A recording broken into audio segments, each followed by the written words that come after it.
आदाब अर्ज़ अहबाब। आज मेरे हाथ में जो किताब है उसका उन्वान है कहानी आवारा होती है। और कहानी आवारा होती है अतालवी लोक कहानियों के उर्दू तराजे में, और ये तर्जुमा किया है सलीम अख्तर ढेड़ा साहब ने। सलीम अख्तर ढेड़ा साहब दरस व तदरीस के शोबे से वाबस्ता हैं। चिन्योट से उनका ताल्लुक़ है और वहीं एक कॉलेज में वो उस्ताद के फ़राइज़ अंजाम दे रहे हैं। और उनकी आलमी अदब पर भी नज़र है और आलमी अदब से भी मुताला करते रहते हैं, उर्दू अदब का मुताला भी करते रहते हैं। अंग्रेज़ी अदब के तो उस्ताद हैं वो। और उन्होंने ये अतालवी कहानियों का तर्जुमा किया है, जो लोक कहानियाँ हैं। लोक कहानियाँ हर समाज में होती हैं, हर माशरे में होती हैं। हमारे ख़त्ते में भी बहुत सारी लोक कहानियाँ हैं और लोक कहानियों की मुख्तलिफ़ अक़साम भी होती हैं। हमने बचपन में भी पढ़ी हैं बहुत सारी और अब भी पढ़ रहे हैं। और लोक कहानियाँ बच्चों के लिए भी होती हैं, बड़ों के लिए भी होती हैं और कुछ फ़लसफ़ियाना और बालिग़ाना भी होती हैं। बालिग़ाना से मेरी मुराद बालिग़ नज़र और बालिग़ ज़हन अफ़राद के लिए। तो उनको समझने के लिए एक फ़िक्र चाहिए, एक सोच चाहिए। और सलीम अख्तर साहब ने तीनों किस्म की कहानियाँ इस किताब में जमा की हैं, हमारे लिए तर्जुमा की हैं। और बादशाहों की भी हैं, आम लोगों की भी कहानियाँ हैं, और जो एक समाज में इस्लाह के लिए जो बुज़ुर्गों ने कहानियाँ सुनाई हुई हैं वो भी हैं इसमें शामिल। तो जब मैं पढ़ रही थी तो मुझे अंदाज़ा हुआ कि सिर्फ हमारे समाज में नहीं, हर समाज में, चाहे यूरोप हो, अफ्रीका हो, अमेरिका हो, हर जगह लोक कहानियाँ बस हमेशा से सुनाई जा रही हैं, सुनाई जाती रहेंगी। और अपनी माँ जी के नाम उन्होंने इंतसाब किया है। और बड़े मज़े की कहानियाँ, चच्चा भेड़िया, परों वाला देव, कुछ जिन्नात और देवों की भी कहानियाँ हैं। हर समाज में जिन्नात, देव और गैर मरई मखलूक़ात का तस्करा होता है, तो तालिया में भी होता हो यकीनन। तो इस हिसाब से कहानियाँ हैं। जादुई परिंदा, सुनहरी सींगों वाला बछड़ा, कुबड़ी, लंगड़ी और टेढ़ी, ये बड़ी दिलचस्प कहानी है इसमें एक। और तीन यतीम, बेखौफ बेवकूफ़, बड़े मज़े की कहानियाँ हैं। और कुबड़ा मोची, और जिस तरह हमारे यहाँ बहुत सारी मशहूर कहानियाँ हैं।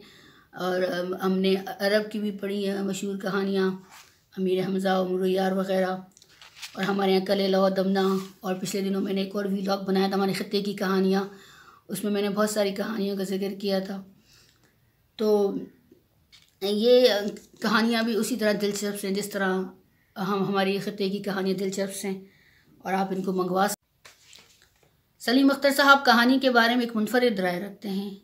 वो लिखते हैं, कहानी हसरतों का मज़ार भी है और रौनकों का बाज़ार भी। कहानी मोहब्बत का फूल भी है और नफ़रत की धूल भी। कहानी नाकामियों का नोहा भी है और कामयाबियों का सहरा भी। कहानी ताजे बादशाह भी है और कासाए गदागर भी। ये गिलाए गाहक भी है और समरे सौदागर भी। ये साहिब सरवत की वाह भी है और मफलूक हाल की आह भी। ये दुखों की रात है और खुशियों की बारात भी। परियों का परिस्तान भी और औलाद आदम का इस्तेहान भी। कहानी गुलिस्तान की यारी भी है और दश्त की ख्वारी भी। अमीर की तारीख भी और गरीब के माहो साल भी। कहानी इंसान की इंसान से, इंसान की खुदा से और इंसान की कायनात से ताल्लुक़ की तस्वीर और तफसीर है। कहानी किसी भी रंग में हो, इंसान के दिल पर असर ज़रूर करती है, क्योंकि ये कहानी का नहीं, इंसान का रंग है। अतालवी लोक कहानियों में से एक कहानी आपकी समातों की नज़र। कहानी का उन्वान है खुशबाश आदमी। एक बादशाह अकलौते बेटे का बाप था। शहजादा उसकी आंख का नूर था, मगर वह हर वक्त संजीदा, दुखी और अफसरदा सा रहता था। सारा दिन झरोके में बैठा आसमान को तकता रहता। बेटा, कोई परेशानी है क्या? बादशाह पदराना शफकत से मगलूब होकर पूछता। मेरी इस हालत का सबब मुझ पर भी आश्कार नहीं अब्बा जी, शहजादा कह उठा। क्या तुम्हें किसी परीजात से इश्क हो गया है? अगर ऐसा मामला है तो मुझे बताओ, मैं हर हाल में इसे तेरे अक़्द में लाऊंगा, ख्वाह मुझसे भी ज़्यादा ताकतवर बादशाह या किसी गरीब तरीन शख्स की बेटी हो। नहीं अब्बा हुज़ूर, ऐसी कोई बात नहीं, मैं किसी के इश्क में मुब्तला नहीं हुआ। बादशाह ने इसका जी बहलाने और तवज्जो बटाने की हर मुमकिन कोशिश की, कई मौसीकारों ने रागों की दिलफरेब महफिलें बर्पा की, रक्कासानों ने रक्स पेश किए, फनकारों ने नाटक दिखाए, मगर कोई तरकीब कारगर साबित ना हुई। दिन ब दिन शहजादा मुरझाता चला गया।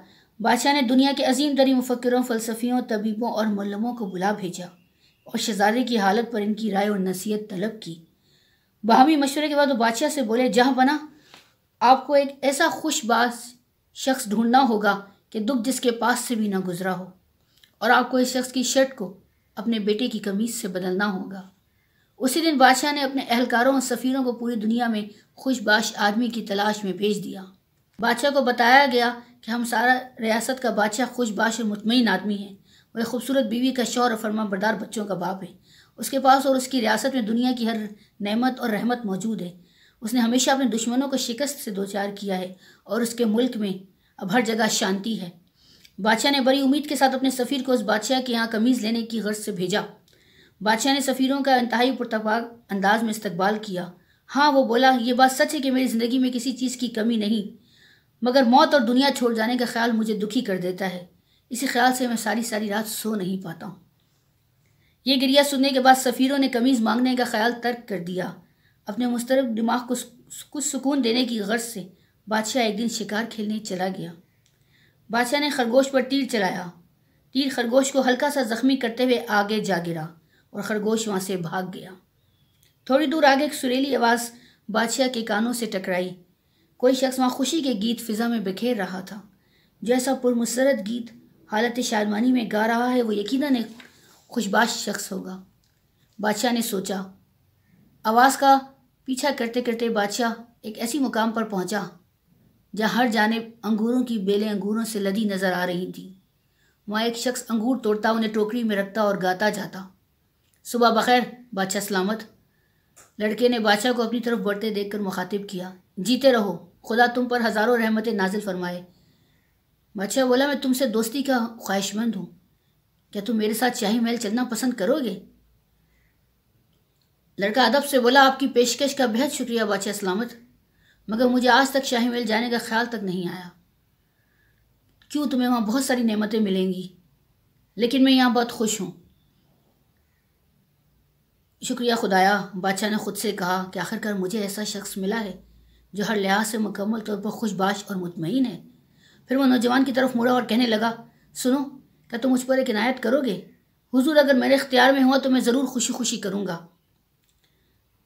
फिर मेरी बात गौर से सुनो, बादशाह लड़के से बोला और अपने साथियों की जानिब बढ़ा जो उसके साथ शिकार खेलने की गर्ज से आए थे। जल्दी आओ, वो पुकार उठा, जल्दी आओ, खुदा ने मेरे बेटे को बचा लिया है। बादशाह अपने साथियों को नौजवान की तरफ ले गया। खुदा तुम्हें अपने हिफ्ज़ अमान में रखे नौजवान।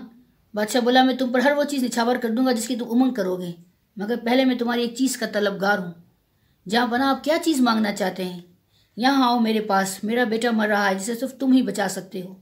यह कहकर उसने फितरे जज्बात से उसको अपने गले से लगा लिया और उसकी जैकेट के बटन खोलना शुरू कर दिए। मगर फिर अचानक बादशाह ने अपने हाथ रोक लिए, जैसे कि वो शल हो गए हों। उसने देखा कि जैकेट के नीचे नौजवान के पास कमीज़ ही नहीं थी। बहुत बहुत शुक्रिया।